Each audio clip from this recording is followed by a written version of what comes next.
go to this one to get that data point. Oh, specific one. Okay, that might be. No, you good. You good. Rafi, what up? What's good, friends and family? Turn this Wi-Fi off, please. No Wi-Fi. We going off my data. It is a beautiful. Man, hold on. I got my glasses on. One second. Gotta have shades. Woo. Shout out to Marvel B right here. Got the dope shades on. There we go. As you know, I'm too cool for school.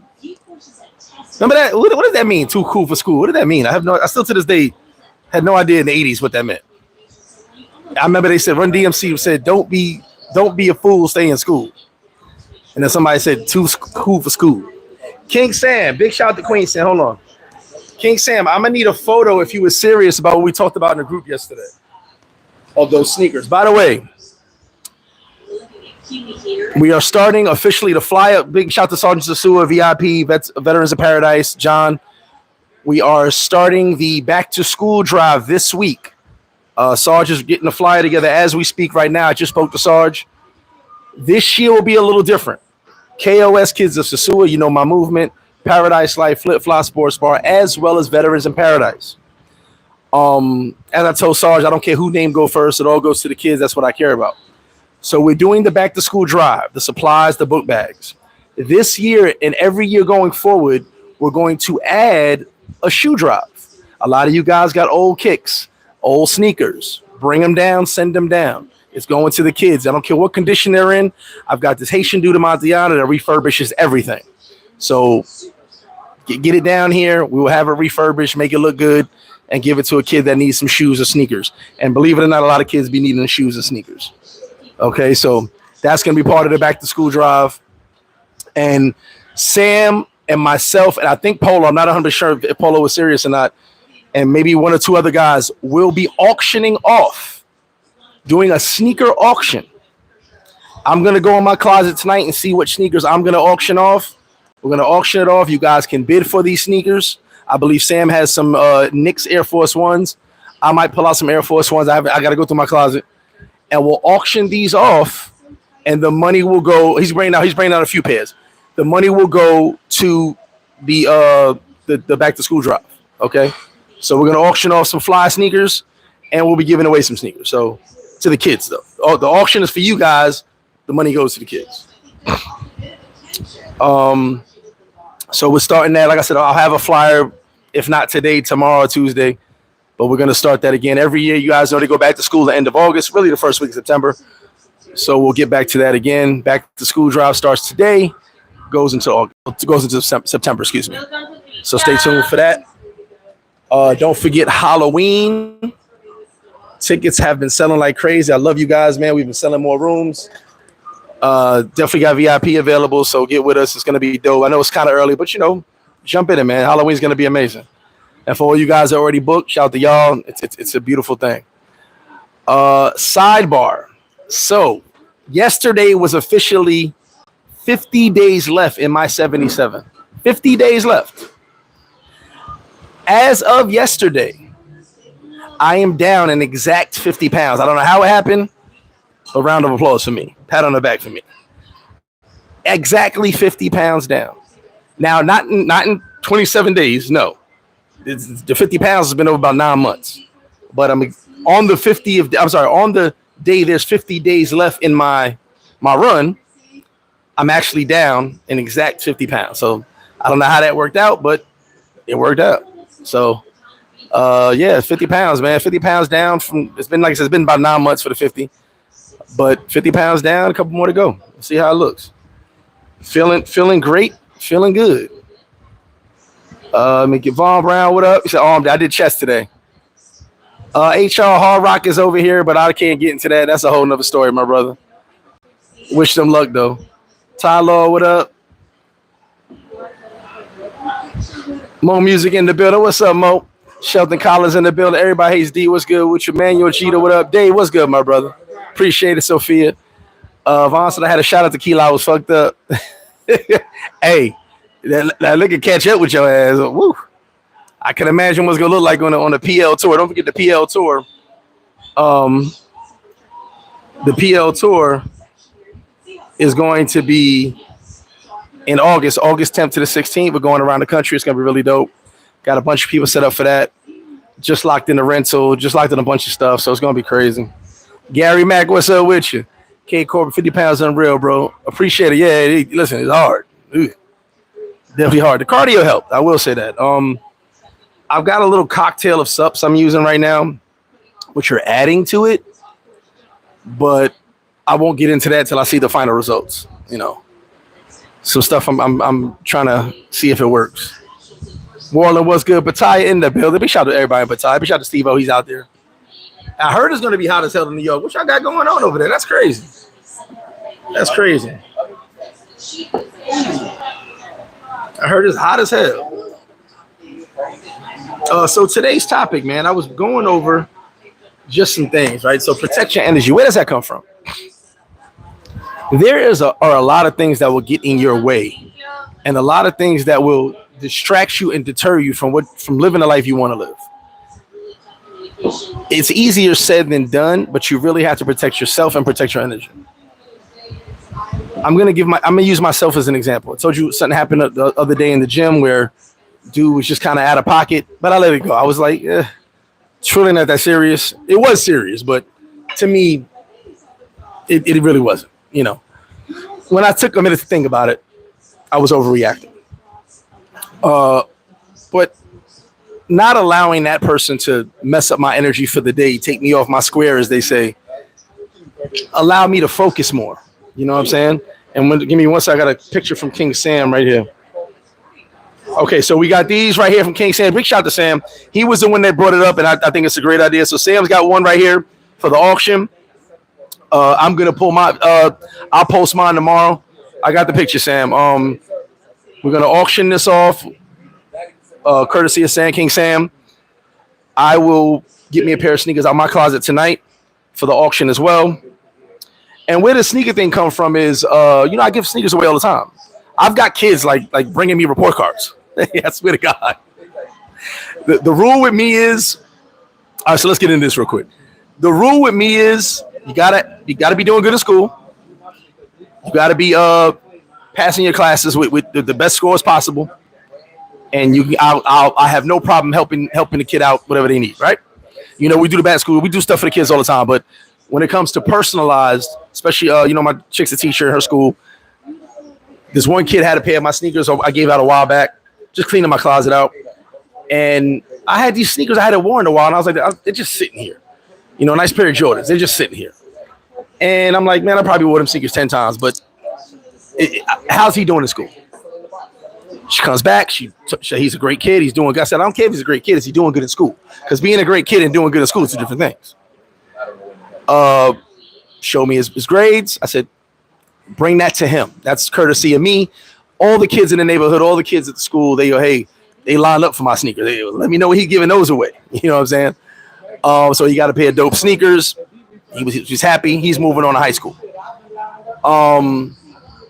So the idea to auction off some sneakers, the idea to give sneakers away for the sneaker drive came from that. I'm always giving kids sneakers.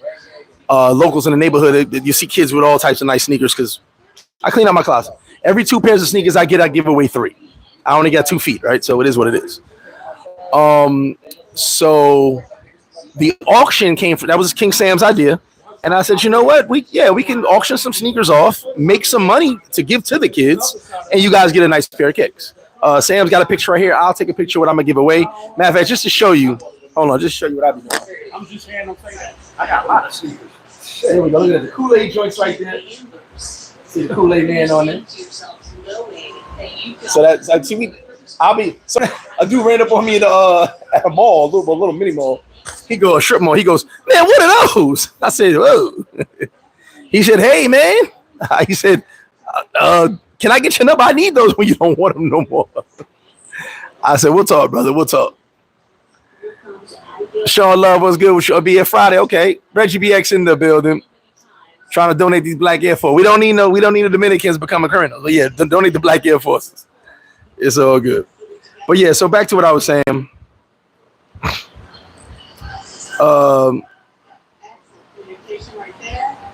So protecting your energy means that no, Reg, it don't matter what size. Listen, They trust me, these kids got all sizes, so it is what it is. Size 13 could go to an older kid. Trust me, it'll be dope. They got them like that in America, kids. Yeah, so it is. Yeah, size don't matter. Whatever size sneakers you guys got, even for babies, kids, adults, bring it down. We'll get it to the kids, man. Somebody needs a size 13 somewhere. Trust me. So yeah, definitely bring them down. So yeah. So I'm gonna use myself as an example in protecting your energy now. So this health kick that I'm on at the moment,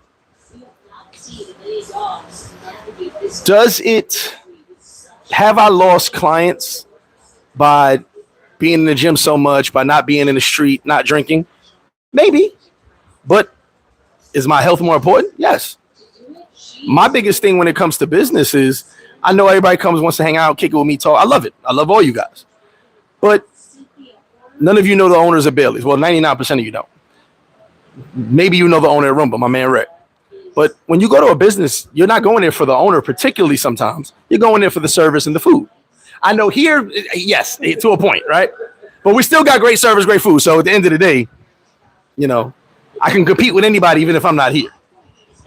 But as far as being around all the time and risking and not having my health that I'm enjoying at this moment, you know, my health means a lot to me. You know, there was no particular reason I did this. It was more so me just feeling good. I told you guys years ago, over 20 years ago, I was bodybuilding, training bodybuilders. I loved it. It's a hard lifestyle to live, but I'm enjoying it again. You know what I'm saying? I'm enjoying it and really loving it. You know, at the end of the day, my peace and how I utilize my time means more to me now than anything. You know what I'm saying? So at the end of the day, I appreciate everybody who comes through. I try to be as much as I can. But, you know, if it's between sitting down, having a mojito, or getting the protein shake, I'm going for the protein shake. I'm not so much you out there. As Ralph drinks a mojito right now, I'm going to get the protein shake. I need 60 grams of protein. Hey, it's all good. The service of food was great when I was there a month ago. I appreciate it. So yeah, you know, do I want to be here? I love being here. Trust when I tell you, being a flip-flop is one of my highlights. It's just that since my regimen has changed and it's slow season. So I actually choose now to do all this stuff I'm doing because I can be away more. You know what I'm saying? I can take time to go away. As far as, you know, going home, resting, eating, you know what I'm saying? I'm on a strict eating schedule, so which I think I'm overdue now. You know, just those things, but I'm protecting my energy. You know what I'm saying? I still want to hang out. I still want to kick with everybody. I just got to decide what's important to me.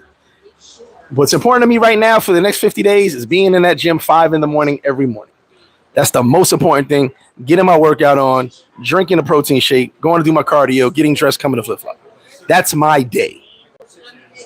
5 in the morning over here. Yeah. If they open 24 hours, I'll be there 3 in the morning. I'm up. I'm ready to go. So you know, it's really all about protecting your own energy. And then what you also got to understand is, no matter what you do, people will find something to say. So at the end of the day, you know, you can't please everybody, so you might as well please yourself. Theoretically and literally, I guess, right? Red said, congrats, flip half a meatball. Shout to Red.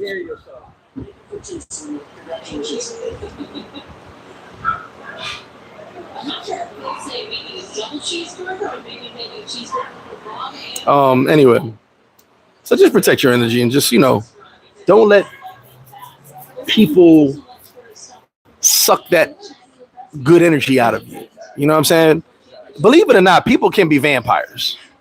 You know what I'm saying? They can suck your energy. The movie vampires suck blood. They can suck your energy away from you. There was a movie called Life Force. Remember that? I'm going way back. I'm showing my age. Called Life, a great movie. Life Force. And the aliens sucked your life force out of you. That's basically a negative person. That's all these motherfuckers can be that alien. Whatever that alien was called, wherever she was from, they suck your life force out of you. You know what I'm saying? And it takes your good energy away. So you got to protect that. EJ the Don, what up, man? Missing in action, but we still love you.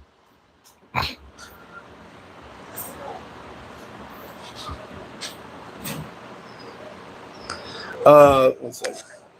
So don't let those people suck your life force, suck your good energy. Yeah. Gracias.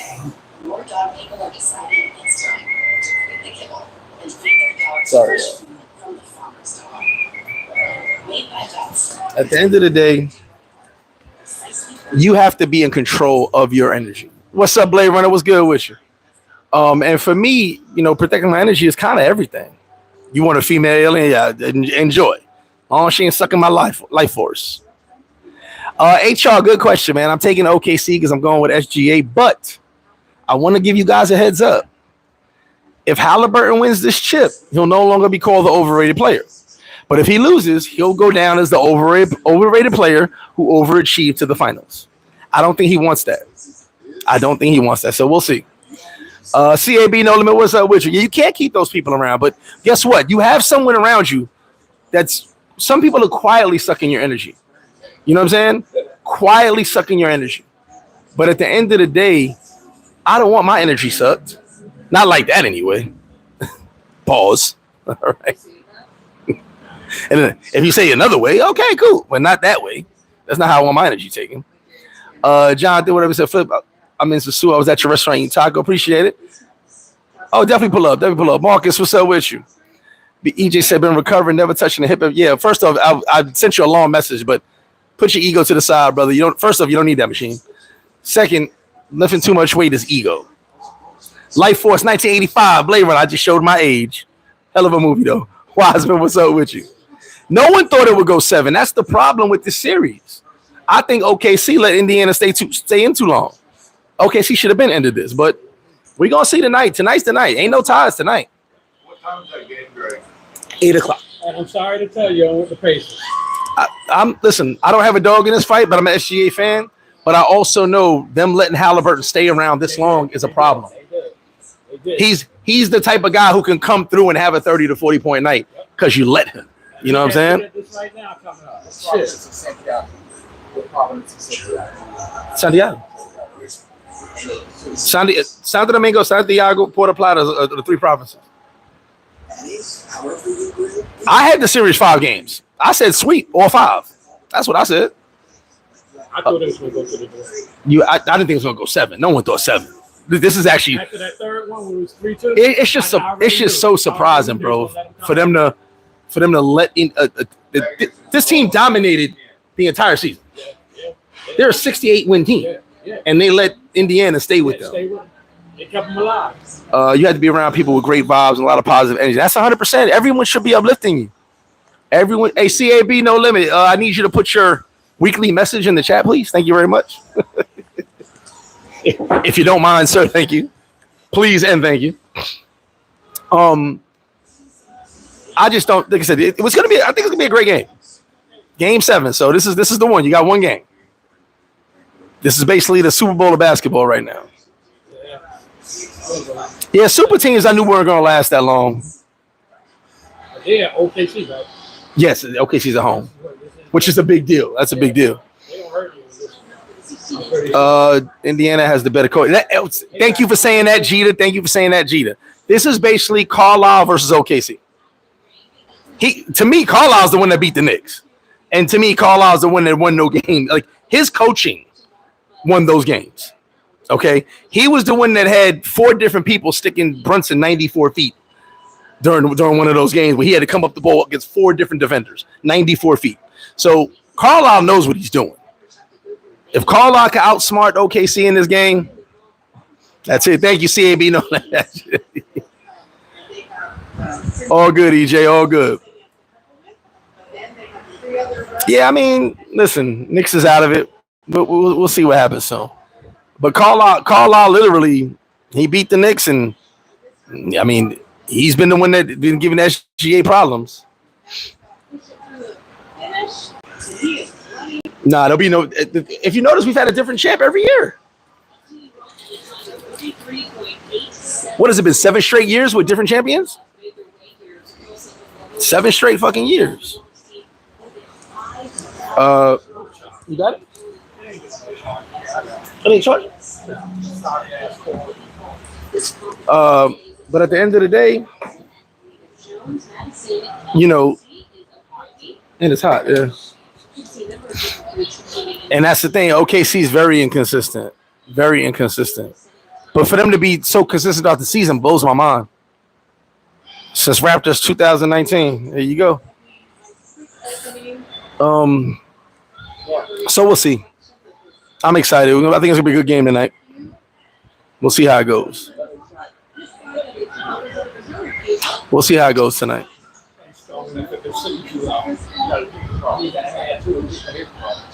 Sam got some joints. Okay, I got to pull some joints out. Sam got some joints. Okay, we're going to have a nice little auction too. Like I said, back to school drive, sneaker drive, shoe drive, whatever. We're going shopping for the back to school spot. We're not buying sneakers. Any sneakers or shoes that you guys got that you want to give away to the kids, you can bring them down. We give them away. We're not buying any sneakers. Black Abdullah, what's up with you? Hit me up. Someone post my number up here, please. You get me up on the Cash App. On the WhatsApp, I'll give you the Halloween info. Still got tickets. Halloween's been moving since Halloween of last year, so that's gonna be dope. But as far as the energy, man, yeah, like there's so many situations that I found myself in over the years where someone's, hey Dave, what up? Where someone's been trying to take you off your square, and I get to the point where I'll get angry because I got a bad temper. But I also realize that person's not important.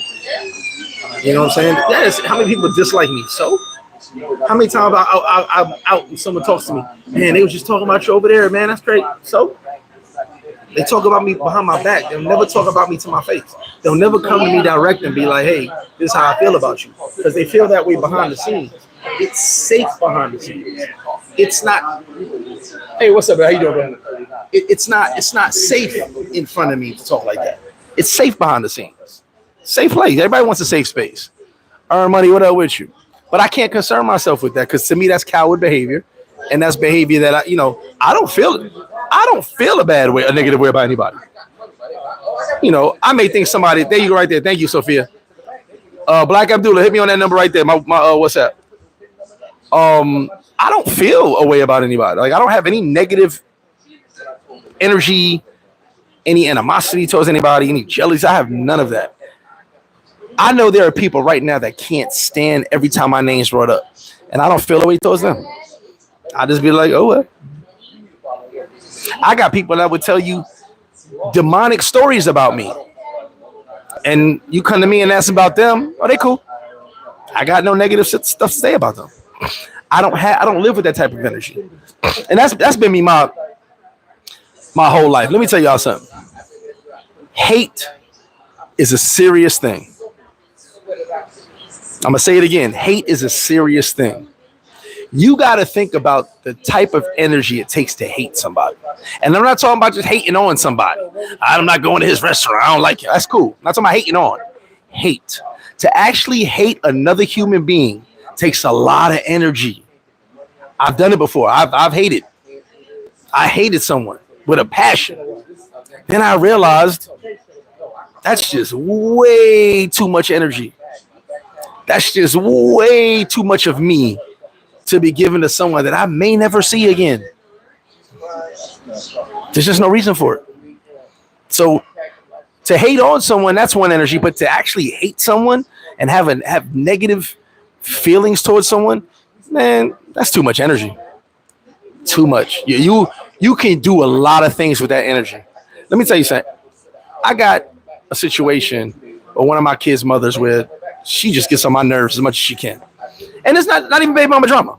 It's just her own little jealousy, her little theories she comes up with all the time. She creates these amazing theories that if they were true, would be fucking amazing. And she just goes on her little rants. And I'm used to it. Like you said, know the monster, right? And I just be sitting there like, you all right? You all right? it'll be a wild story. Like, yeah, you had that girl, then you went to the Bahamas with this girl, then you was in Puerto Rico and you did this and you're married now, and there's damn, I did all that. I'd be like, that's a hell of a story. So after a while, I just started like I used to get frustrated. I'm like, where do you get this shit from? I even told her like, you're a terrible detective because you would have innocent people locked up. I'd be locked up for no reason if you told a judge your story.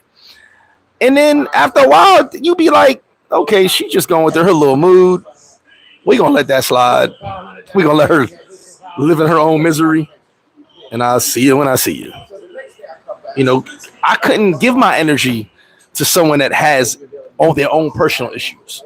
Because I'm not gonna let my personal issues come out to you. You know, I'm not gonna let my personal issues turn. I'm not gonna turn on you because my personal issues. You know, we all got issues, right? But I'm not gonna vent to you about it, like use you as a venting tool. I mean, excuse me. So at the end of the day, like you just know someone feels a way, you feel a way for the moment. You feel a way for the moment. You don't feel a way for life. You know what I'm saying? Like when I told dudes, man, I told dudes, man, we can shoot them fades, we can do all them things.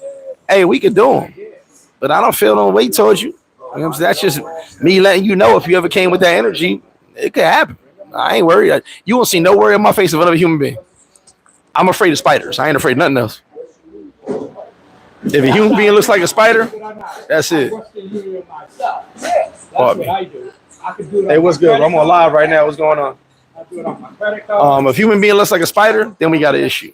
Other than that, I don't fear another human.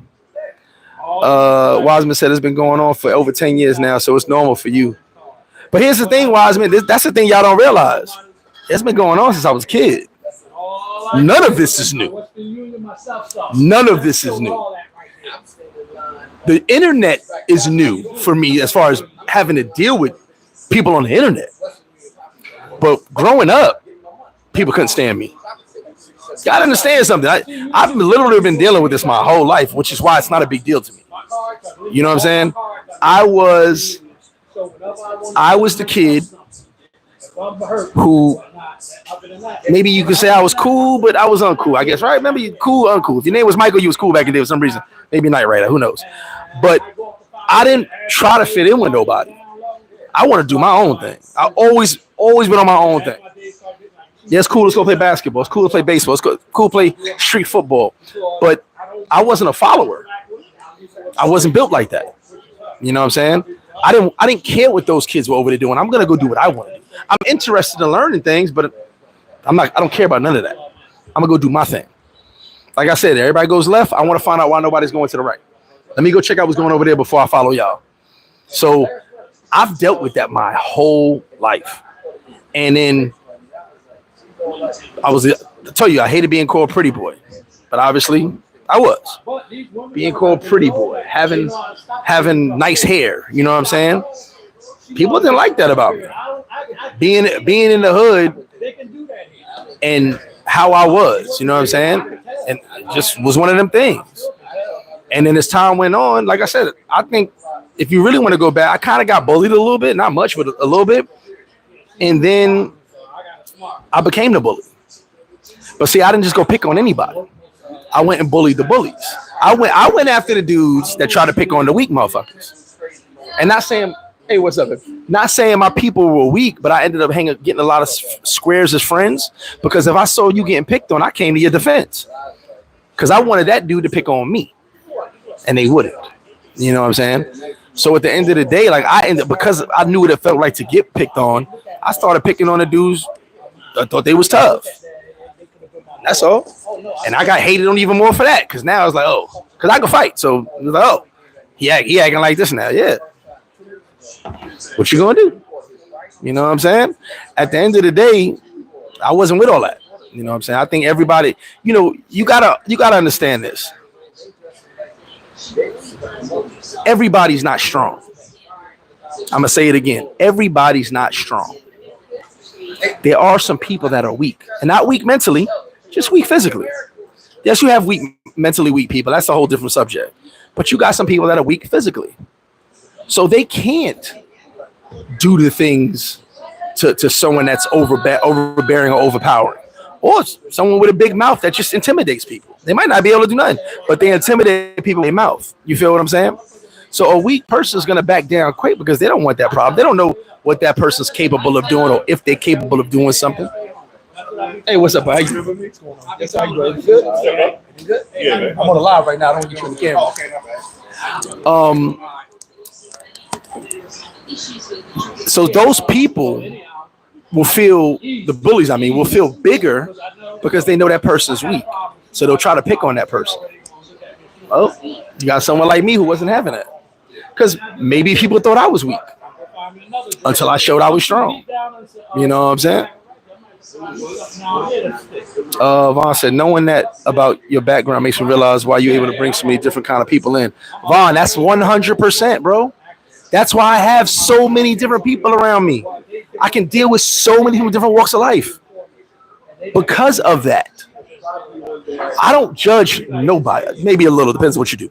That's a whole other story. That's just me behind the scenes judging. I get a little judgy. But I don't judge nobody. We all under one roof, man. I don't care what color you are, black, white. Yo, there's this group out there, right? There's this quote unquote travel group, these bunch of corny ass dudes that didn't want no white boys in their group until they saw I had a bunch of white dudes in my group getting it in. And I'm like, the whole point of traveling is to not discriminate. The whole point of getting out of America, the quote unquote matrix, is not to tell anybody of a different race or nationality we can't rock with you. That's the whole point of traveling. Otherwise, you just a nook of traveling, and you acting like a nig or trying to be a nig. I don't want that. I get along with everybody because I don't have any qualms towards one person. I have no problem. Listen, I done sat with dudes who were raised straight racist. Straight. I told you guys, dudes who met a black person for the first time. No issues. None. Then I've had a dude who was a straight racist tell me, now this is a particular setting I was in, told me, I swear to God he said this, and you have to understand the whole backstory behind it. I'm the coolest nooker he ever met in his life. And if he met more like me, he wouldn't dislike nookers. And I said, I don't know how to take that, but I guess. It was the best compliment he could possibly give a black man. Right? That's all he could do. He tried his best on that day. And I accepted. Okay, great. Thanks. Great. But at the end of the day, the more we think we're not alike, we're all alike. So it doesn't matter to me. And that is exactly why I have so many people from so many different walks of life, because I can get along with everybody. I can understand. So I'm a people person, and I understand people. One of the biggest mistakes a lot of y'all make is y'all don't understand people. I'll give y'all something that a lot of y'all don't know. Where I'm from, I'm sorry. Where I'm from, I always had this mindset that a motherfucker wouldn't dare cross me. I'm sure a couple people tried, but it was just my mindset. You know, being where I'm from, you don't cross this guy right here. But as I traveled and I realized those codes no longer apply from a dude that's not from where I'm from or been through what I've been through. Those codes no longer apply. So I trusted this guy right here because I just knew that he wouldn't dare cross that line with me. No, he don't know any better because he's not from that element. He don't have a line. He don't have a standard. He didn't grow up like that. And I realized that. I was like, damn, okay. I'm over here thinking me and him cool, but kind of find out we not. He never liked me in the first place. Believe it or not, a lot of people really don't like you. That's another thing, Wiseman. I've been doing this since I was a kid, but it took me years to understand a lot of people really don't like you. They didn't like you from the jump. They just came around you for a reason. Maybe they wanted to meet people. They just used you for what they needed you for at that moment. But they didn't really like you. They were just around. But I understand that. But for a period of time in my travels and living down here, for a period of time, I'll be honest, I got fooled by a few people. Because in my mind, I still got that Southside mentality. Nobody would dare cross me. And then I would give my energy out because when I realized they did cross me or said some crazy shit about me, and because no one's loyal to each other in these days, so they would say something and their man would call me and tell me. You know what I'm saying? And I'm like, for real? That's crazy. And then I'm like, oh, okay, I thought we was cool. I guess we not. You know what I'm saying? Pay attention to this too. Pay attention to the dude that minimizes his role in that conversation. Some of y'all sitting back like, huh? Pay attention to the dude that would tell you what everyone else did, but they were there. The dude that'll tell you what everyone else said. Ladies, you too. Pay attention to the reporter. That's what I call him, the reporter.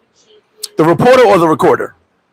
Because they're the ones giving you the information on everyone else, but they're leaving their part out of what they did and what they said. Yeah, so-and-so, man, he was saying this about you. He's so-and-so. I wonder what you said about me. Oh, nah, you know me. Nah, I'll tell you what they said, though. Pay attention to that. Because any person that reports all that to you and witnessed all that about you, witnessed all those things said about you, they had some things to say, too. I just keep it in. I know it. I go, okay, thanks. Thanks for the report. But you kind of know that if they were there listening to someone talk about you, they had some intel that they were part of the conversation. That's why they're reporting on it. He said, well, I'm from the bullies get bullied. 100%. Exactly. That's fact. Light-skinned dudes in the hood had to be extra tough. Hey, don't mess. You have no idea, Vaughn. You had no idea. I had to be. What was that song? I had to be tough in the leather. Money said I had this bitch hate on me because I was retired early, and she said she had to work. That bro, they gonna hate. People just gonna hate. All goody, what up with you?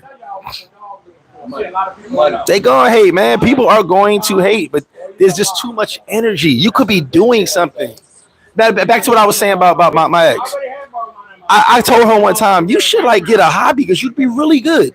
Maybe tell stories or something. You're really good at telling stories. You make up some great stories about me, so maybe you could write a book. You know, use the energy in a positive way. I don't got that type of time. Let me put this out here right now. If someone come to you and say, Greg said, stop them short. Stop them short right now. Because Greg saying now, I don't got motherfucking time to talk about nobody. I ain't got it. I'll listen. Oh, really? Wow, that's crazy.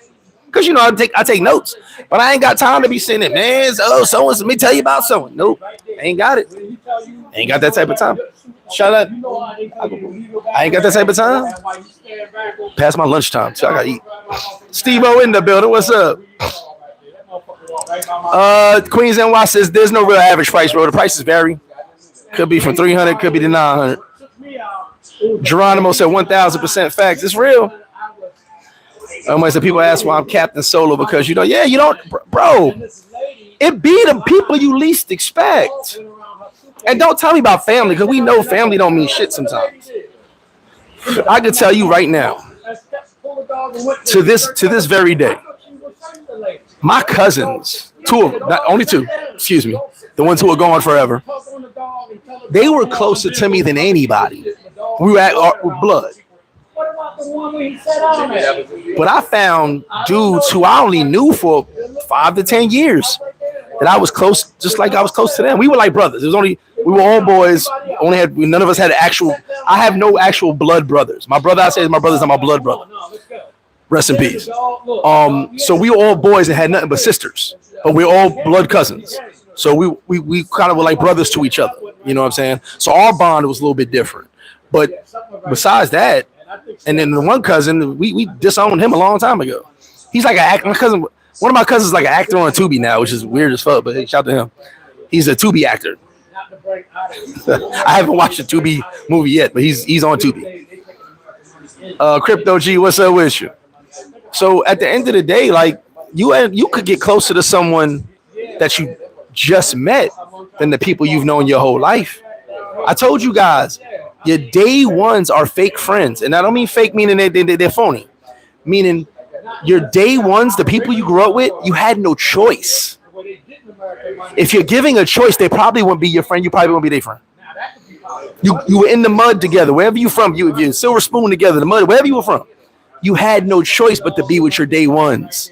You lived together. You grew up together. They're your day ones because y'all were together. But as you get older, your day twos and your day threes are the guys that you can really trust because they're your friend for a reason. They rock with you for a reason. The ones that really rock with you. Your day ones had no choice. They had no choice but to rock with you. And when you start to realize that, you start to look at things differently when you realize how people are. I'm gonna tell you guys again, is you're not gonna hear me and you're not gonna follow me. Overall, people are generally bad people.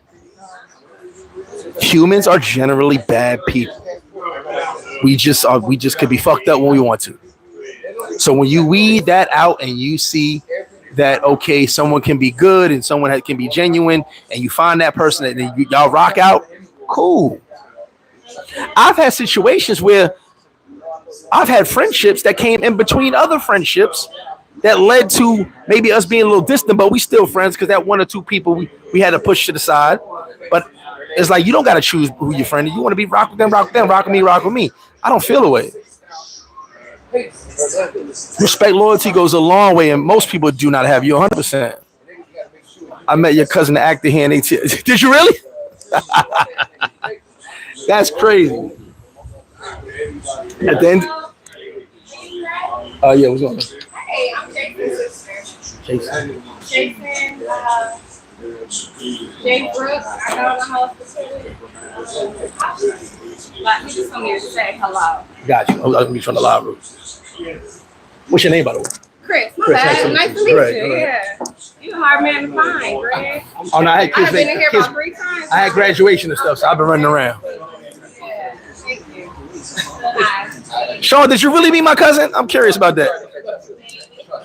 Oh, sorry.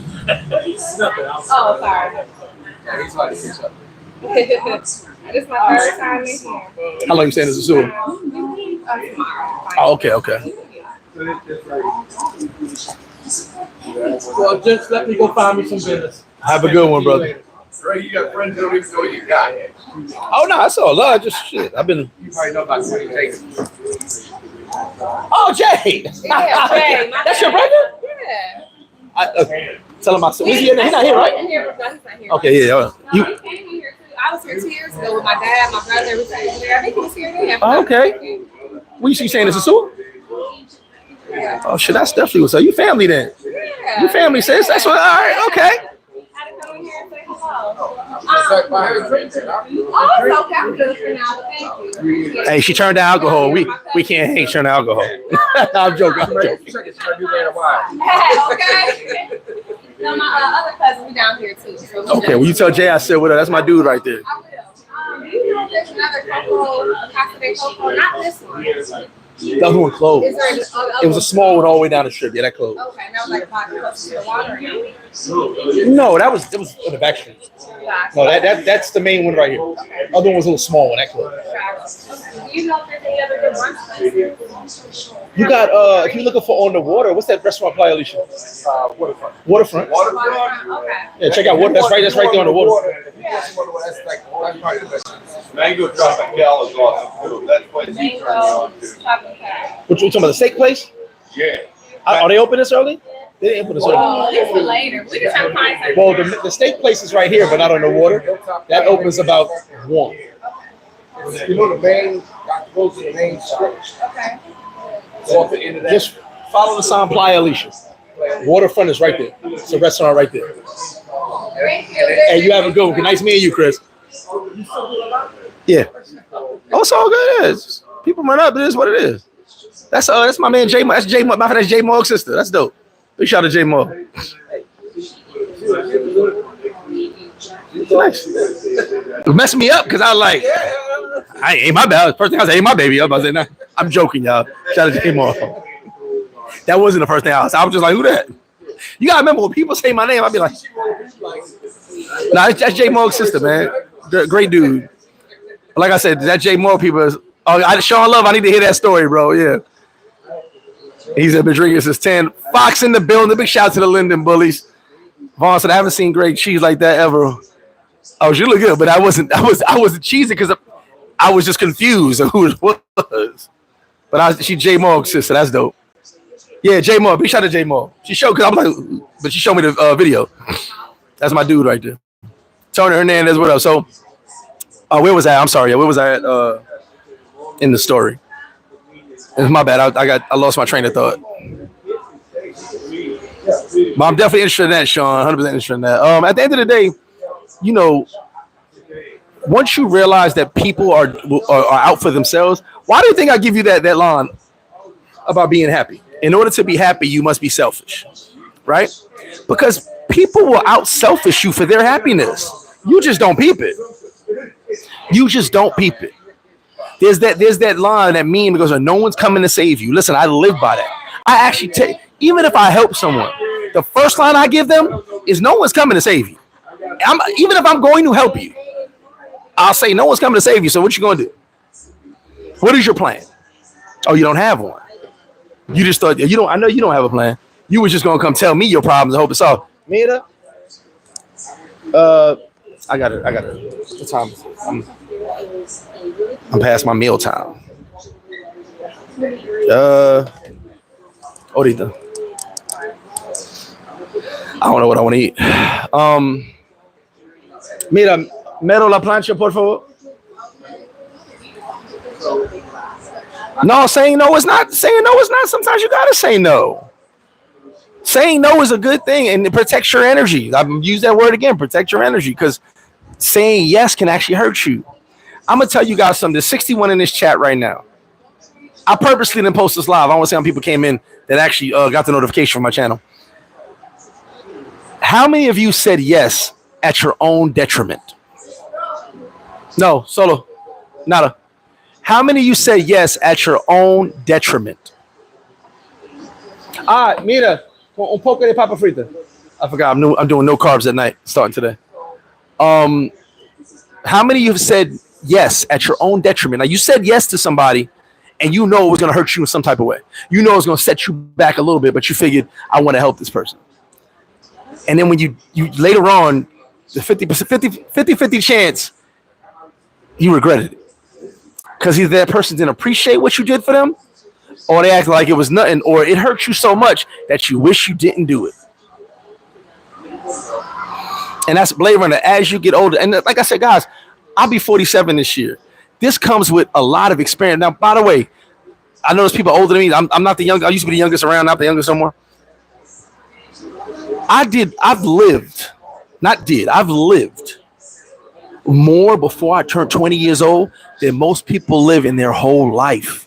So I have tons of life. All these stories come from experiences, but also with the experiences comes knowledge. I had to learn, and sometimes I had to learn the hard way. You know, how do you know not to stick your hand in the socket? You got to get shocked a few times, and I literally did that 3 times. Yeah, that's why they said don't do it. You know what I'm saying? You got to learn sometimes, and sometimes you got to learn the hard way. I'm listen. One thing I'm big on, and a lot of people do not like this when I do this. I'm big on my kids learning the hard way, because I learned the hard way. And when I say the hard way, meaning I got told not to do so. I did things because I was just a bad little kid. But I realized why my parents said don't do these things. So once I tell my child do not do something or do something this way for a reason, and they go against it, which I did as well, I found out the hard way. So I'll go, okay, and I'll just look. And as I look and I see you about to fuck up, is this going to be a hospital run, or is this going to be a prayer?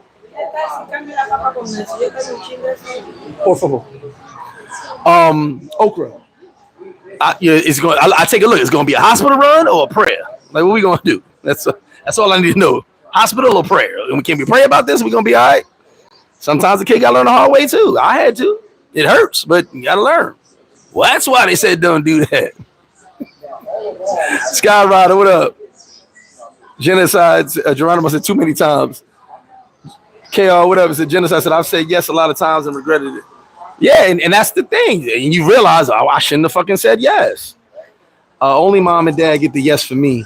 Everyone else can get a no. I get Wiseman. I'm 100% with you on that one. Earn Money said, my exes, I regret it. I got to counter you on that, Earn Money. I always hate that, and I'll tell you why. You didn't regret them when you were with them. You didn't regret them when you were shooting the club up, having a great old time. You know what I'm saying? You don't regret them then. Don't regret them. We all things end. Things have a time limit. Things have an expiration date. But you didn't regret them at that moment. Don't regret them later, because they were part of the journey. Every X is part of the journey. It's a fact. Skyrider, what up with you? Everybody hates thee. The wrong yes came back to bite me. Yep, the wrong yes. That's the best way to put it. The wrong yes. Beans, what's good with you? Fox said, I say yes detrimentally every time I'm there. Yes, I'll stay another day. That's a good detriment. Goody said, I have done it numerous times. Sometimes someone else's need was greater than mine. Exactly. And you learn from it. And it sucks because we want to help people, but you learn from it. Double A, what's up with you? Yeah, at the end of the day, like, you have to understand, you're not saying, Wiseman said it best, saying no is actually going to help you sometimes. Saying no is better for you because saying yes can hurt you. You know what I'm saying? Saying yes can hurt you. T-Rolex TV. I'm gonna counter that again. I regret my baby mama 100 times. Nah, you didn't regret it when you was shooting the club up, B. I always gotta counter that. Things go sour, milk goes bad. You let's say refrigerate after opening. Things go sour. But during the moment when it was the sweetest milk around, you know what's wrong. Things went sour. You had to buy another carton of milk. I always say I don't have baby mama drama. I got crazy ass broads. I ain't got good drama at all. No one ever complains about, what he do for his kids. No one ever complains about that. They just don't like me personally because of some emotion shit. But each all right, so I said it before, I'm not sure. Each woman I have a child with, I was with them or in a friendship some way. So my Guyanese son, me and her were friends, like best friends for a long time before we actually messed around. My oldest Dominican son, me and his mom were friends. We ended just messing around. So at the end of the day, every chick I've had a kid with, I've been in some type of form of relationship. One of my son's mother, we were just pretty much sex buddies. Like, honestly, we sex for like 3 years. Just every time we saw each other, it was on. And then she ended up getting pregnant. That's what happens. People have sex, right? So I had some type of relationship with all of them. So I can't be mad when things didn't work out. Things didn't work out. We grow. Most of the time, it was my fault. I might be the first man in history to tell you I fucked shit up. And I have no qualms about it. Because I had a great time fucking it up. A great time. I'm not going to lie. While I was fucking my relationships up, it was fun. First man in history to tell y'all the truth. First man in history to tell y'all the truth. I can fuck some good shit up in a heartbeat and I have fun doing it. Later I go, damn, why'd I do that? And then I go, we had a good time though. It was definitely a good time. It's a hangover, yeah. Z, what up? St. Louis in the building. T-Relic said there was a bad expiration date. Hey, you ignored the expiration date. Or you didn't see it clear. Rub your eyes. There's a thin line between loyalty and stupidity. Say yes to yourself first. Facts. Moskins might appreciate that super chat, my brother. Fox said, not only does saying yes hurt you sometimes, but saying yes all the time can be a crutch. Yes. They never learn to figure stuff out. 100%. 100%. You end up becoming the crutch. Do you know? All right. So I always give you guys personal stories. Irma said, thanks, Greg, for the sober and advice. Not eat another drink. You don't want to hear the truth. Listen, I was dealing with this chick. Matter of fact, the stripper chick. I'll tell you, I had the baddest stripper on the East Coast. She was my girlfriend. So a situation happened, and we parted ways, forcefully parted ways. So for a while, I couldn't reach her, and my brother was like, well, I just saw her the other day. I dropped some money off to her. She was fine. I'm like, I can't reach her. Cool. It bothered me because, you know, I did take care of this girl. You know what I'm saying? It was one of them things where I'm like, damn, I can't find her, can't reach her. It is what it is, right? But I'm dealing with my own situation, so I can't really dwell on that. I'm just more like, this is weird. How do you just up and disappear like this? Cool. You know, life goes on, right? I've got to continue moving on. It was just messing me up because we were together for so many years for her to just up and leave. So out of nowhere, my brother's like, yo, bro, I'm speaking to her like once, twice a week. she's saying everything's good. She's just missing your call. I'm like, nah, that's weird. Anyway, my brother goes to see her and is like, listen, go check Greg. You gotta go check him. Talk to him. And then she told him what was wrong, and he understood. He said, but instead of you telling me this and me relaying the message, go tell him. So she hits me up. She comes to see me, and I'm just like, what the fuck is going on here? This whole situation is weird. She breaks it down to me. She starts crying. She was like, you're all I ever had in my life. And I'm kind of sitting there like, what? If I'm all you ever had, why would you bounce? She's like, you don't understand. You got me a job. You put me in school. You got me an apartment. I've never done nothing as an adult that did not include you. She said, before you, I was stripping. I didn't do nothing on my own. And I was like, oh, okay. And she was right. I raised her. I got her out of stripping and into a normal, I guess, quote unquote, normal life, whatever you want to call it. And I didn't realize I was her crutch. She actually did not know what to do without me. She didn't. Her life revolves around everything I had set up for her. So that was my own fault. But also, what Fox said is true. I became a crutch for her. Without me, she knew nothing. She went back to live with her moms. She was asking her cousin what to do. She was like, I don't know what to do. I don't know where to go, what to do, what to eat. She didn't know shit because she was just had been with me so many years. And I didn't control her life, but I was in control of her life, if you want to say, like crib, work, school, everything. That was me. I did all those things. I wanted her to improve, so I did all that. But I get it. It bothered me, but then I go, oh, okay. I didn't really grasp that concept that you really did not have a life without me. I didn't peep it. So I became a crutch. Great. How many of us actually look for that person to try to help you? I don't know so he just asked me how many look for us. We all want to save somebody, right? But I don't think that was my motive. I was more into her, so I was trying to improve her. Because when I met her, she was one of the biggest strippers on the East Coast, but that's all she had was being a stripper. A beautiful, beautiful young lady, but that's all she had to her name. As far as her life was based on going to the club, making money as a stripper. She never had an education. Well, I guess I saved her, I guess. But as I started caring for her, I was like, damn, you ain't finished 5th grade? Nah, she was my girl. But at the end of the day, she didn't finish 5th grade. She never had a job in her life. So like, I was like, yeah, you going to school. We're going to get you like, you know what I'm saying? I'm trying to build her up because I'm like, well, you're not going back to stripping. That's done. And how about we do something? Because sitting around the house I can't stand somebody sitting around the house. So that egged me. She was sitting around the house every damn day waiting for me. And I'm running the streets like crazy. So that wasn't a good idea. So, I guess I tried to build her up. I guess I was Captain Say, whatever you want to call it. But this was my girl at the time. One of my girls, excuse me. So, I was basically, like I said, saving her. Did I look for it? No, I just was on a level of I can improve someone's life, so let me do it. You know what I'm saying? I'm guilty of it.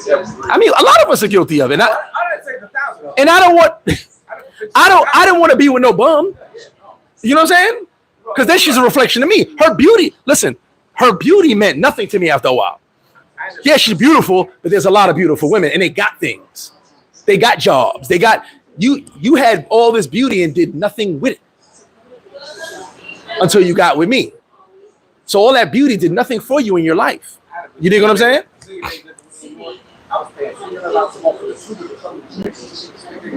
I mean, sometimes it be like that. Closest airport is Santiago. Asking for a married cheater. Jesse Shorts, what up? Chi-Town in the building. Primo, what's good with you, bro? I got Primo and Moscow money in the building. Ted Collins, what up? They can develop severe codependency. That's a fact. And believe it or not, it'll be our fault, right? It'll be your fault for having that person have codependency on you. Unfortunately, that's also something I didn't want my kids to have. I can't say all my kids, my older kids have the entrepreneurial spirit in them. So I'm happy for that. But I also shaded them from a lot of stuff I went through. You know what I'm saying? Like when I remember I heard my son talking tough, I was like, you've never done anything in your life. Like you never had to worry about anything for you to talk tough at all. Like, you know what I'm saying? I sheltered my kids from everything because I knew what it was like growing up like that. So they would never know anything on that side of things. But they weren't dependent on me, meaning I'm gonna keep you out that hood shit, but you're gonna do your own thing and learn to be your own person. Rico Cam, bro, what up with you? CMD, what up? So at the end of the day, you know, that's just saying no. And I like that version better. The wrong yes. You got to protect your energy on that one because stuff like that will hurt you bad. And then you believe it or not, you create resentment towards that person. You create resentment towards that person. Me and that girl I just told y'all about, even after she told me why she disappeared, I resented her. I remember telling my brother, I was like, man, I don't know if I can rock with her again. Like it don't feel the same. It don't feel the same. You know, it felt like I got abandoned by someone I took care of. That's someone I made sure was good. And when I needed them, they just disappeared. I was like, and I tried. I messed with her in there, but I was just, and she told me, she was like, what I did, you're not going to forgive. I said, I forgive, but that shit always going to be right here because it was a period in time where I kind of just needed you to be there. I ain't need nothing else but you to be there. I ain't need no money. I ain't need nothing from you. I'm sending you money. You getting an envelope a week. And just a conversation on the phone was too much. So, you know, those things, you create a resentment. And then, like I said, I was like, damn, all the things I did, how I changed your life, and you turn on me like that. Yeah. So resentment was taking it. So that person becomes codependent on you. And then when you get tired of their shit or you just feel unappreciated, you start to resent them. And now you created a problem. Now you're like the person you wanted to help so bad, you don't like them anymore. Or you don't want to be bothered with them no more. You may love them, but you don't want to be bothered with them no more. I got a big, one of my biggest pet peeves in life. Besides talking to me in the gym when I'm in a heavy set, it's a little pet peeve for you to know that, is when I feel underappreciated. I don't need kudos. I don't need a pat on the back. I don't need a fucking round of applause. I don't need none of that. I just need to know you appreciate it. Because I can tell you right now, when we do these things for these kids, and these toy drives, these back to school drives, all the stuff we do for these kids, I can walk to my car, get in my car, get out my car, and I can hear Gregory, hola, and I'm turning around. Who the fuck is that? And it's just a random kid that remembers something I did for them last year, the year before, 2 years ago. That's appreciation. So when someone I care about doesn't show me appreciation, I feel a type of way. And like I said, I don't need a pat. I don't need you to go to the mountaintops and shout it out. I just need to know that you appreciated it. But when you act like it's nothing, well, then it's going to be nothing, motherfucker. I used to go to the strip clubs and ATL all the time when I was in real estate license. So many girls in my class were strippers. Yes. Well, the strippers in ATL actually did something with their money. Another great topic. I don't want to watch my kids struggle at all, but I also wanted to have that dog in them. A basic hustle, and that's hard. See, one thing I'm proud of is I guess my kids developed that hustle. Maybe it's in our blood. I don't know. My daughter had her own business. I wasn't very fond of it, but her own business like 13 years old. You know what I'm saying? My son, he grinds. You know what I'm saying? He does his own thing. So my youngest son and my Guyanese son, he creates video games. Like I was always hoping they would do something big, but not have to worry about anything in the hood shit. I never wanted that for my kids. I don't have kids yet. If any of my ladies are watching from a I see you, brother. I got you, Beans. Plan ahead. Z said, number one reason men give for infidelity is no appreciation. That, bro, when I feel underappreciated, I'm going to fuck shit up. That's when I start going in the stupid, Greg. Oh, you don't appreciate me? Okay, someone will. Good Story Games, what up? So I think many of us feel this way. That is why we on a plane. Appreciation goes a long way. Hey, but see, even leaving America, no matter where you are, someone can be unappreciative. You know what I'm saying? Is this a cornhole competition? Jesus Christ. I'm sorry. That's just sort of in the camera. We need some sport. I need this basketball game to start. That's all. Like for me, just show me a little that you appreciate it. You know what I'm saying? Because there's someone out there that would appreciate it if you don't. You know what I'm saying? For me, it's just knowing that, okay, I did this for you.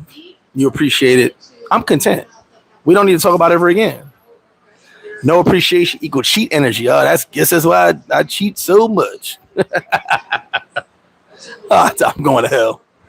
I told you guys, I've had some great women in my life, man. And I mess it up. Listen, I'm gonna go back in the day on y'all now. So my first girlfriend ever when I was 17.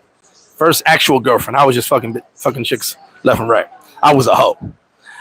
So my first real girlfriend, 17 years old. So we together for like a year and a half.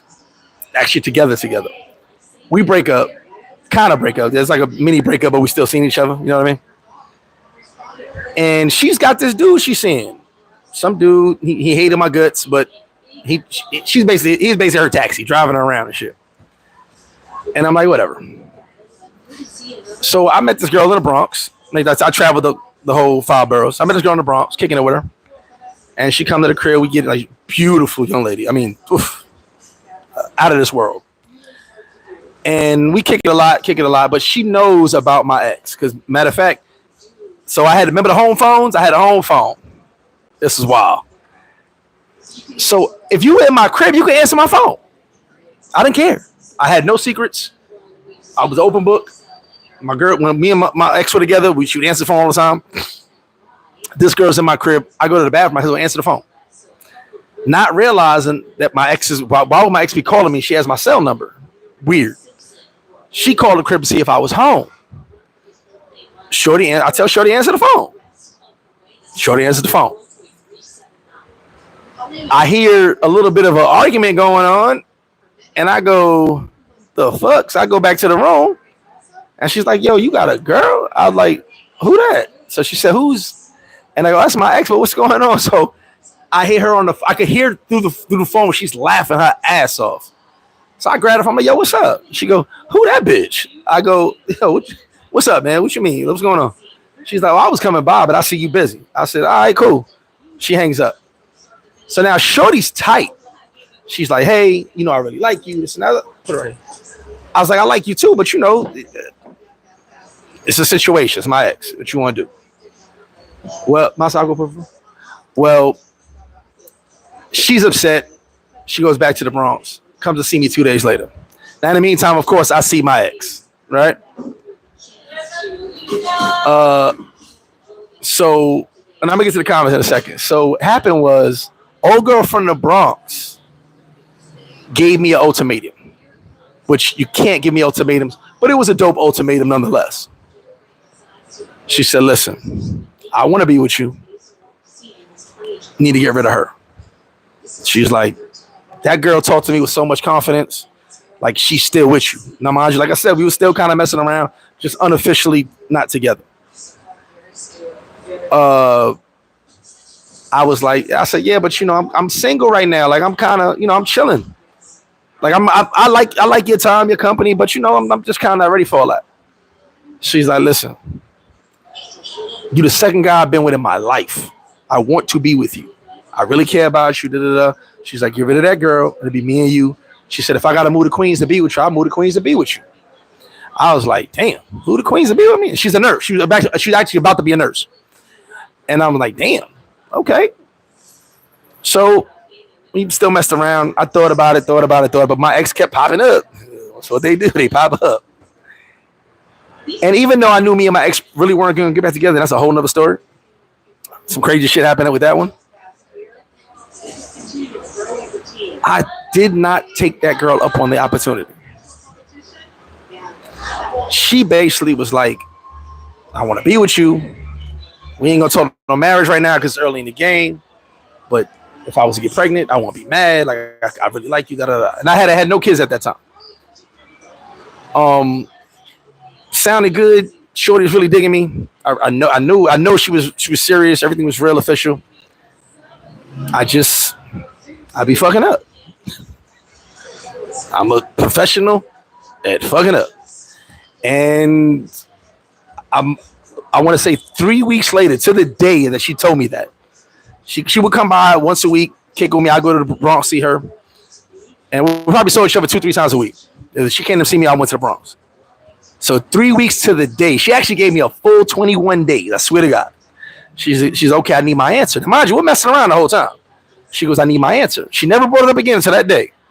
And I said, what answer are you talking about? Like, y'all, huh? I play stupid. She's like, I told you, I'm giving you an ultimatum. I need you to be with me. Or, you got to cut her off, whatever. Man, I said, well, I told you I'm not really ready for all that. We chilling. Like, that was my line for every girl. We chilling. We just chilling. Like, what are we? We chilling. So we smashed one more time. And she said, okay, that's when someone kisses you on the forehead, that's a kiss of death. She kissed me on the forehead and walked out. And I said to myself, a forehead? Like, I was like, a forehead kiss? That's that movie shit. That means she gone. But I laughed about it. I was like, yeah, whatever. I always do that. I'd be like, yeah, whatever. You'll come back. And when the motherfucker come back, I'm like, what's going on? I'm like, oh, man, she not coming back. She cut me off. Her friend who introduced me to her was my homie. She said, I don't know what you did, but this girl's over here crying, and she done with you. She said, I'm not even defending you no more because you just be wilding. I'm like, oh, man, okay. So one of my early situations in my life where I just dropped the ball. Had a good one. And listen, I bumped into her 8 years later. Yeah, 8 years later. Still looking good. Had one kid. A nurse. About to be a nurse practitioner. Like doing her thing. And I said to myself, you know what though? I tell my cousin this. I swear to God I do this. I said it's kind of good she left. Because I'd have ruined her damn life anyway. She'd be a nurse at a veterinary clinic. She wouldn't be a nurse. Yeah, kind of good. I did let her go. Yeah, kind of good. I did let her go. Like I'd have ruined that girl. Dogs need them too, right? Now I'm just saying, like those opportunities come along in life, but I'm gonna ruin it. I'm just gonna find a way to just destroy it. And then guess what? And like I said, it's a whole nother story. But me and my ex never got back together. We smashed a few more times throughout the year, or whatever case may be. Because she didn't want to. It's weird. She didn't want to have sex with a new boyfriend, so she kept sleeping with me. And then I'm gonna get to the comments. She ended up getting with my good friend because he told on me of all the wild orgies we were having at my house that he was a part of. That's a whole nother story, but that's once again, don't trust motherfuckers. Don't trust motherfuckers. They ended up having a kid and everything. To the point where me and him almost went to war because I was like, bro, sidebar. So she calls me with my ex. Now me and her have been messing around.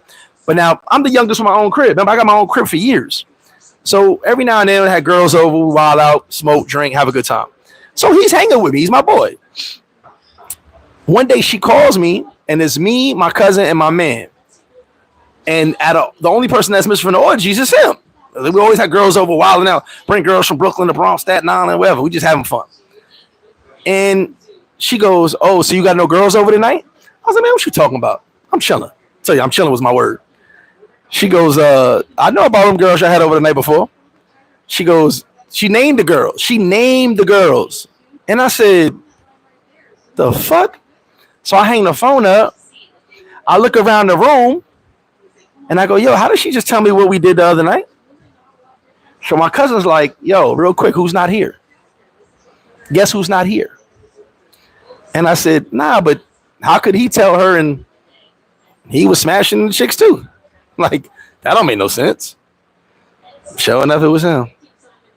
He had been coveting my girl because we all went to high school together. He had been coveting my girl for 2 years and took it upon himself to tell her what I was doing so they could get closer. Then eventually they messed around. It is what it is. So me and her never got back together. I lost a good girl who I probably ruined her life anyway. But see how life goes? And I don't regret it. No regrets. Give me a tattoo. No regrets. Let me catch up on these comments. Where was I at? Here we go. You ain't got spell check? Phones with the giant cord. No, I had the cordless joint. The fat joint with no cord and the long antenna. Like a sat phone. Which one is worse, respect or appreciation? I gotta have both. To me, you can respect me and appreciate me. That's big fact. Part of why the Sue is so popular serves the way it definitely does. Nah, see, with my house phone, not my cell phone, never. My house phone, yeah, you can answer my house phone. I didn't care. Girls used to love that shit. Because like I said, girls didn't call my house phone. Girls called my cell. But some girls would call my house phone to see if I was home. But most of the time, it was my homies. Just calling the phone to just kick it. You know what I'm saying? So, or see what we was doing. What we doing? So I would tell a girl, yeah, they felt good answering my phone. Girls would be like, oh, man, I can answer this phone. Dominican chicks most definitely make you feel, definitely, and all chicks. I ain't going to say just all chicks. Just say they evil. It's all about the pesos. Oh, yeah. Oh, she had a plan on her money. She had a plan. My food got me some okra and some grilled fish. Forehead kiss feels like a headshot. Yeah, like you know it's over. I kind of said it. What's forehead kiss? That's weird. But like I always do, anytime a chick tell me she done with me, I'm like, yeah, all right. Then when she be like, how about you? Where you been? I'm with my new man. Your new man? Bitch, it's only been 2 months. It's been 60 days. How you get him a whole? I don't give a fuck. It's been 2 years. How the fuck you get a new man already? Fuck you. You had him up your sleeve the whole time? It's been 60 days. You can't love somebody that quick. Dirty Mac and he using it. Bro, Vaughn. It's wild because he apologized to me years later. He ended up having 2 kids at that. And I still smashed her after. I smashed her just because after the fact. Yeah, I did. I'm pretty sure. You're not gonna steal my broad and then I'm not gonna hit. Years later, I smashed anyway. Just to say I did it. But got her pregnant, 2 kids. I was like, oh man. Threw me under the. And she even said to me, she went for the okie doke. She fell for it. But you found the girl that was smoking. I'm sorry. Yeah. And you just real mellow okra. like you said. And it wasn't different. It wasn't a different just real quick. Every night. It was Scarf you this found down. one and you had her for the week. Let's say he you get were cold. in Casa Marina. God damn it! If you weren't gonna buy that, But dudes are foul. Passport. Dudes do anything for vagina, bro. And you gotta remember something. My first girlfriend was a great girl, super popular. Mad dudes wanted to fight me over her. Because she was just a baddie. You know, back in the day, the baddies. And she was popular. His wife and ex-wife. Every time I turned around, a new dude wanted to throw hands with me over her. They didn't, though.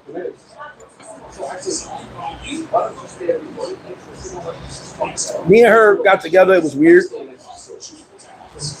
She was popular. I was popular. And we really didn't rock with each other. Yeah. We just started talking one day. Out of nowhere. We started talking. And ended up together. But, no, I don't lie. I'll tell you what she did to me. Oh, yeah, Wiseman. I only did it just to prove a point. She knew I was a hoe. See, one thing about me, there wasn't too many chicks I was not smashing from 13 to 17. It wasn't too many. If there was a pretty chick you like, I probably hit it. And this is what it was, right? Especially in Queens, Brooklyn, and Bronx. I was just running through mad chicks. But I never had a girlfriend, like a serious girlfriend. So I was just a straight hoe. She knew it. So when we got to, like, she already knew about me before we actually kicked it. And I knew about her, but we just, like I said, we never really talked. So once we linked up and started kicking it, hanging out, Then one day she goes, okay, well, you my boyfriend. Like, I swear to God, she told me, she said, you my boyfriend. And my mom, I'm like, okay, it's time to smash. Like, it's what boyfriend and girlfriend. That's all I ever thought about sex. She goes, no, we're not doing that. I'm like, what you mean? You my girlfriend. She said, nah, you gotta wait 3 months. I'm like, 3 months? I ain't never had to wait 3 hours. I don't know about this. Like, it almost got bad. She goes, no, you're gonna wait 3 months because you used to fucking everybody. She said, if you really gonna be with me, you're gonna wait 3 months. I said, what? She said, you're gonna wait 3 months to hit this, and if you seriously with me, you could wait. Whew. Hardest 3 months of my life. But I waited. I ain't smashed nobody. Toughed it out. I remember the day. Oh yeah, it's Kevin Durant got traded. I remember the day I hit. Whew. I almost threw up. It was just weird. Oh shit.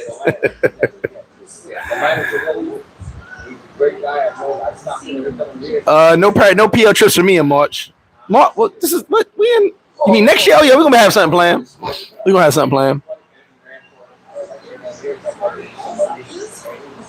Oh, they got some big spiders. That's why I kill them when they little.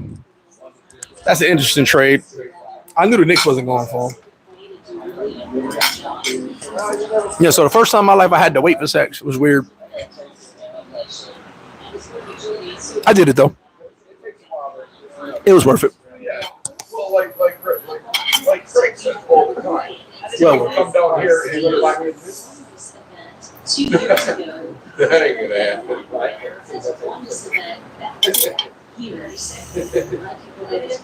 But anyway, always protect your energy. You know what it was, Z? I had never been in a real relationship, but I had never had a girlfriend before. I always just, like I said, I was smashing everything. If you had a girlfriend that was in the New York City public or private school, and I'm going to say this out loud, from 1992 to 1997, or 96, whatever year I left, and she was pretty, it's about a 70% chance I smashed. I was just running through chicks in New York. That's why I said I'd be laughing like this shit was nothing to me back then. And she tested me. She was like, and I liked her. Like after a while, I grew to like her a lot. So, and you got to remember, I never had nobody check me before. No girl ever checked me as far as telling me, hey, this is what's going to be. I ain't never had no chick talk to me like that. So it was kind of sexy in a way. You know what I mean? And she got to know me. She was more like, she knew I had a temper. She knew I loved to fight. Like she met me knowing this motherfucker crazy. You know what I'm saying? So she kind of knew my temperament and she kind of played to it. You know what I'm saying? So like I said, we kicked it a lot. We'd be together damn near every day. You know what I'm saying? So it was kind of one of them things where she grew on me, I grew on her. And then when she told me I had to wait, I was kind of like, no, Z, I do not know. You know I'm saying that in jest. Like, you know what I'm saying? Put YouTube on but I was well known to the New York City public system. I just said, no offense, he ain't something. I was knocking some things down. But yeah, that's a first experience, first girlfriend. See, you crazy. First girlfriend, it was dope. Never had a girl. I don't think I had a girlfriend again until, damn, I don't even know. Matter of fact, I'll tell you how much of a hoe I was. This is how much of a hoe I was. So when me and her first broke up, and she broke up with me because she said I was crazy. When me and her first broke up, right?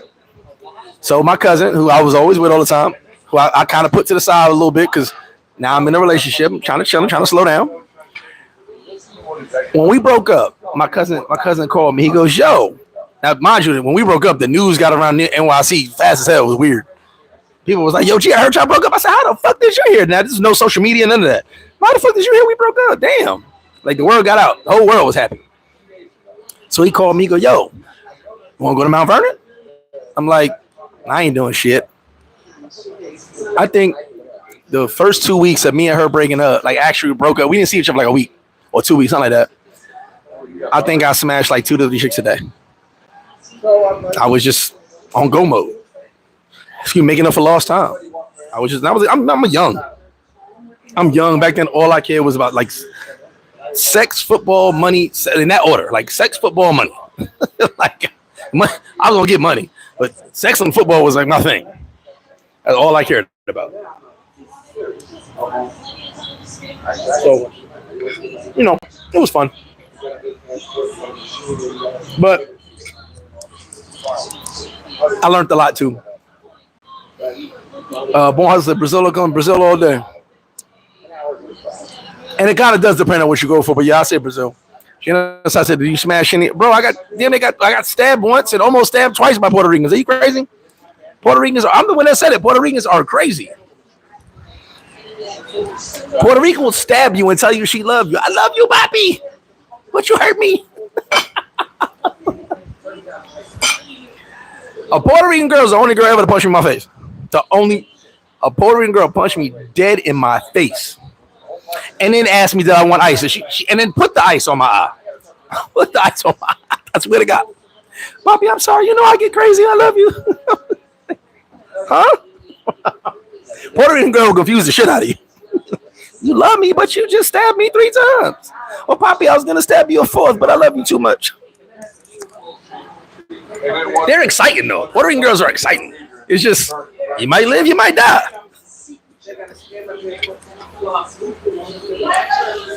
If I could find my old Puerto Rican ex, I'd get one alive. And we would have some motherfucking stories. This girl was crazy. Matter of fact, she was so crazy. Her baby daddy called me and warned me. He said, watch your back. I was like, yo, what the fuck is this? He's like, yeah, I'm so-and-so. That's my kid. I know you mess with her. I ain't got nothing to do with her no more, bro, but I'm just saying, watch your back. She carries a knife. I was like, nigga, what's on my phone? He like, I'm just giving you a heads up, Papi. She crazy. He warned me. He tried to tell me. 6 years living on. Puerto Ricans are insane. Well, crazy vibe is good vibe. Pablo, what up with you? I always had that conversation. Who's crazy, Dominican or Puerto Rican? I've got to say Puerto Ricans.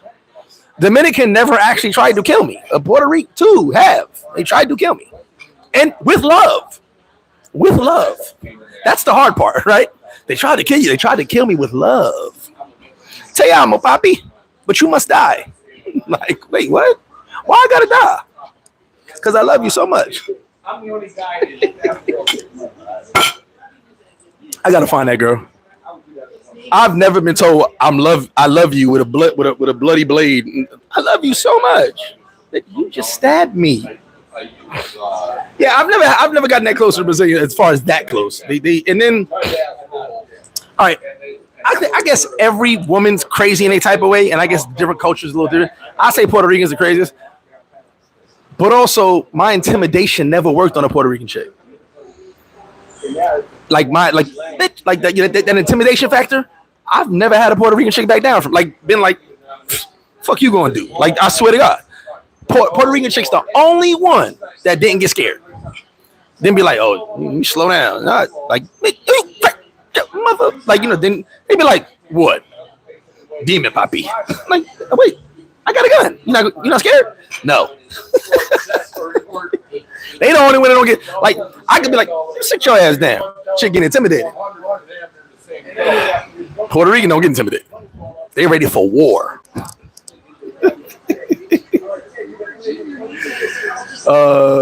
Elizabeth said, damn, she must be crazy. Like, bro, I swear to God, her ex called my phone. I'm ready to go fight him. Because in my mind, I'm saying, what the fuck? But then when I took a moment to listen to what he was saying, he was warning me. He got the number from her brother. He was like, I want to, I saw him. He came to pick the kid up one day and shit. He was cool. We had no issues at all. But he got the number from the brother just to say, I want to give him a heads up. He told me, yo, she crazy, bro. That's why I'm not with her no more. And I kind of like, I'll get you out here. But, in my mind, I'm like, you, I'm me. You know what I mean? He wasn't lying. She tried to kill me. I tell you what, the road cleared. That's the most violence I've ever experienced in my life with Puerto Rican women. When it comes to man versus woman, like, what do I do? I want to give her a black eye, but I can't. Maybe I grab her arm, twist her, give her a throat massage a little bit, twist her arm behind her back, something, I don't know, right? But not too rough. She'll calm down. Nope, Puerto Rican women don't calm. They're like the little chihuahuas. They don't stop barking. Except these little chihuahuas bite. Sunday night smoke, what up with you, bro? Papa said, I have to come to realize that's how they flirt, I guess, right? I love you, Bobby. You must die. I gotta get it. Being told I love you when you're trying to kill me is the craziest thing I've ever seen in my life. And it wasn't just one. 2 separate attempts in my life by 2 different Puerto Rican women. Another one just threatened my life. She told me she was gonna kill me. She didn't do it though. She just told me, I'm gonna kill you. I was like, what? She's like, I know you got other girls. In my mind, I'm like, yeah, you are the other girl. Never tell the Puerto Rican to the side chick. Don't ever do that. You are the other girl. I have a girlfriend. They will fuck. I could do it. I go on Puerto Rican women forever. Give me someone. I can make a panel. Give me some Puerto Rican chicks on a panel. I will tell them about themselves because they're gonna be like, we not like that. We not like that. If this was Law and Order SVU, we would do a hypothetical, a hemplo. If this was Law and Order SVU, a show, we want a show right now. How many attempted murder charges would you have? That show don't count, Poppy. That show don't count. Yeah, it counts, motherfucker. You trying to kill people.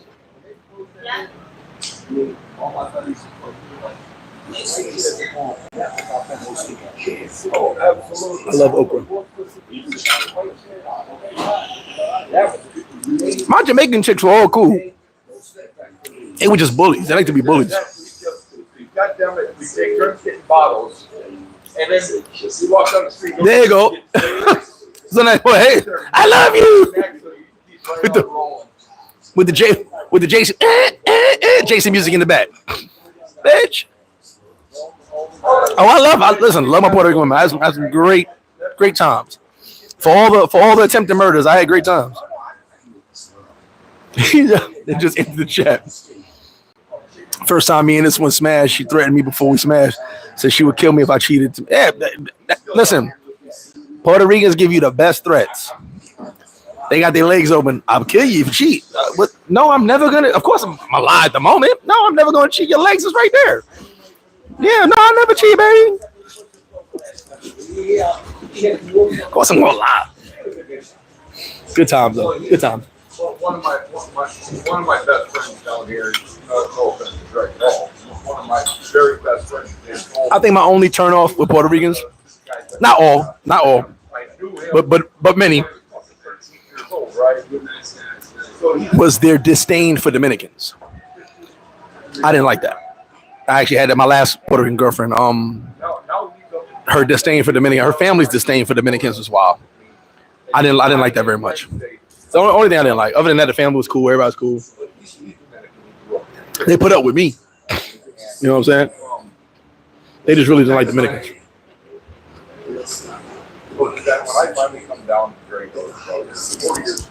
But and I have my I could have been. I'll have more than enough to live. Oh, Dwayne, let me tell you something. One, and I had a lot of Puerto Rican friends. One Puerto Rican woman that I dealt with, that I had sexual encounters with, knew where I lived. One. Everyone else, I came to their crib. I learned my lesson when I was 16. Never again.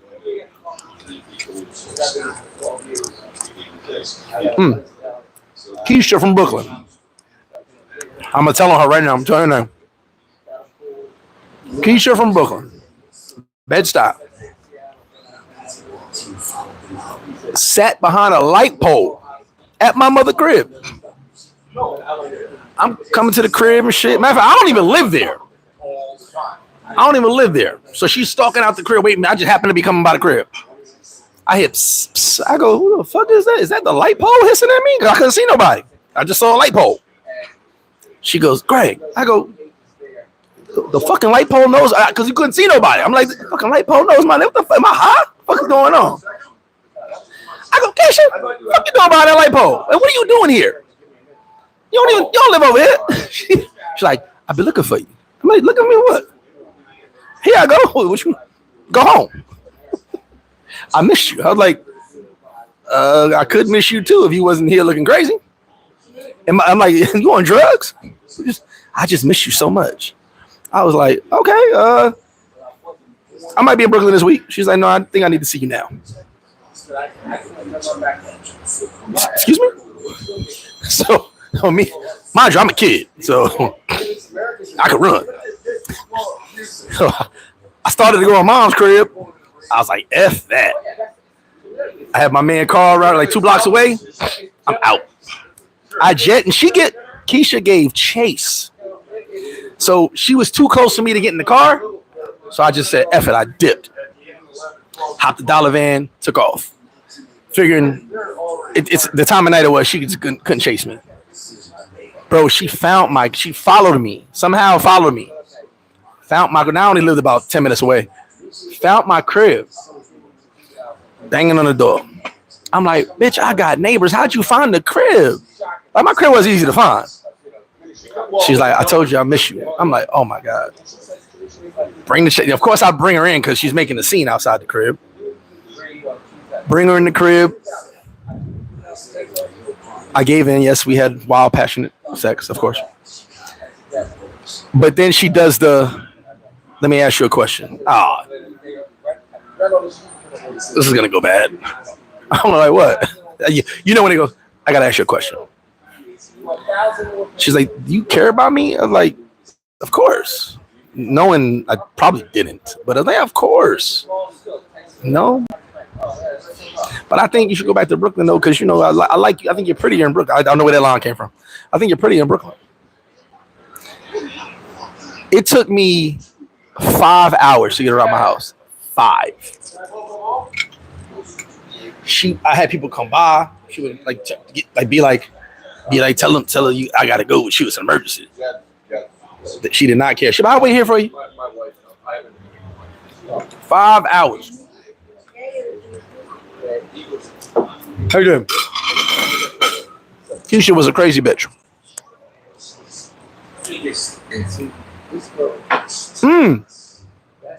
T-Rolex. Keisha would put her legs in there every time we had sex. I didn't know what condoms was at 16 years old. Keisha put her legs in the air. After we had sex, she always put her legs in the air. I'm like, what are you doing? We gonna have a baby. I'm like, bitch, no, we not. Thank God we didn't either. Oh, man. Good thing how crazy that shit would have been. Beautiful young lady. Very sexual, sensual. Just, Jesus Christ. Just couldn't deal with the like she wanted to be up under me all the time. I couldn't stand that shit.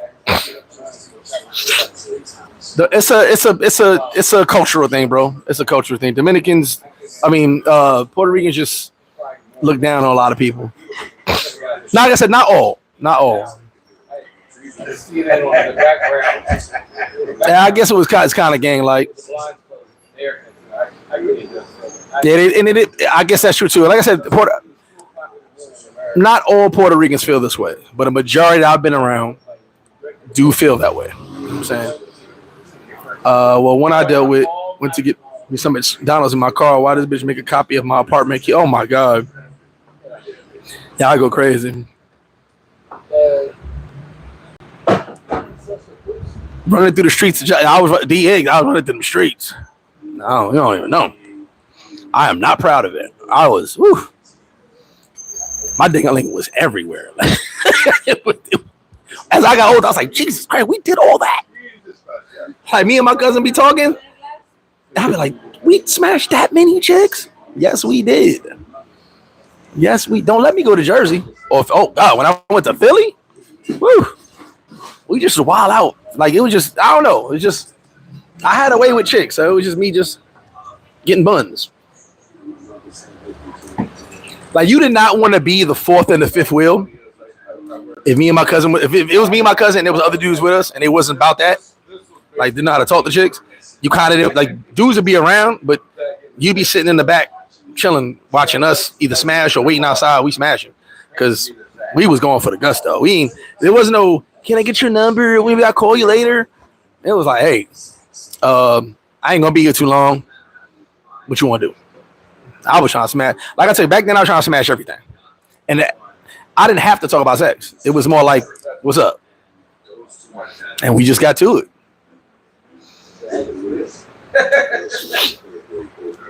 You know what? I'm glad the internet wasn't around then, because I don't know. I had too many numbers as it is. Well, the internet would have pushed my numbers through the roof. Because I was just doing cold calls, meeting chicks. Hey, what up? Da da da. You know, and it was what it was. I hired my ex-wife. Met her. Was going to get a drink. Say, yo, pull out that ball right here. Seeing some chick walking to the car. Say, hey, what's up? Talking to her, and I said, where y'all going now? He's like, we going to the other bar. I said, okay, I'm going to follow y'all. And me and my ex-wife, I ended up having kids, getting married. You know, those type of things. But anyway, we've been on for a minute. Don't forget, y'all, great telling stories with y'all, man. You know I love that shit. Y'all protect y'all energy, man. Y'all make sure that you are focused on yourself. Focused on yourself, you know. Don't put yourself down for anybody, anything. You know, God first, family, and everybody else. You know, but you got to put yourself up there. You got to make sure you're taking care of self. Love yourself first, because no one else is going to love you more than you love yourself. Except the love of children. That's a little different. That's another story. But you guys stay tuned for more. I'm going to do a dope show on Wednesday. And without further ado, Thug Passion Part 2 is coming out. I think y'all made y'all wait long enough. I had to re-record a couple parts because I realized I talked about it in another video, so I didn't want to do that. Vaughn said, realizing my biggest issue with women is I tell them the truth. Hey, Vaughn, it can be a deterrent, but at least telling the truth goes a long way. Here's the difference. Now, Vaughn said that, right? Here's the difference. As a kid, all I did was lie. Because I didn't really have a truth to me. I was a child. I'm running the streets, thugging out. Like, all right, so you know what? Okay, the women I lied? Because telling the truth, most people didn't believe me anyway. Oh, you was a bad boy. Oh, you was a Wu-Tang. People didn't believe that until someone actually saw me. They're like, oh, shit, you really was there. Oh, you was in the tunnel. Motherfucker, you 14. But you know, I was in the tunnel last night. I watched the show. Remember, in Monday morning, everybody talked about the Martin show in Living Color, right? Remember Monday morning? I didn't see the show. I had to watch the replay or something because I was in the club. So when everybody got to school, I couldn't go into the Martin or the Living Color story and what I missed. I couldn't talk like I missed it. I could only, I was in the club last night. I didn't get to see the show. But you wasn't no damn club. So like telling the truth, my truth was way different than the kids my age. So I would just lie. I'd be like, yeah, I saw, remember that part? Oh shit, yeah, okay. No, and I know what the fuck I was talking about. And then when it came to chicks, I'd just be like, whatever. As long as I got the buns, I don't care what I told them. You know what I'm saying? That's actually how I got a lot of buns too, because I bump into older women at these clubs and these parties and shit. So it's like, if you're like, who this young dude here? Da, da, da, da. So, you know. Can you record your 5 a.m. workout? It could be motivation. I've got some things recorded. Yeah, I've got some videos. I gotta put more together though. What's up, fellas? I've got some. I'll edit some stuff. I stopped doing the lives. I got real focused. You know what I'm saying? It was hard focusing on talking to y'all and getting my workout in, but I got some stuff I put together. I'll probably start recording tomorrow because I got all my equipment with me. I just don't take it out. I'll be real focused, but yeah, I got you though. But yeah, at the end of the day, as I got older, I started telling the truth more. You know, because now my truth made sense. You believe I was in the tunnel as I got older. You believed I was with all these rappers and actors and actresses as I got older. But when I was younger, nobody believed it. Unless you were there, unless you saw it. You know what I'm saying?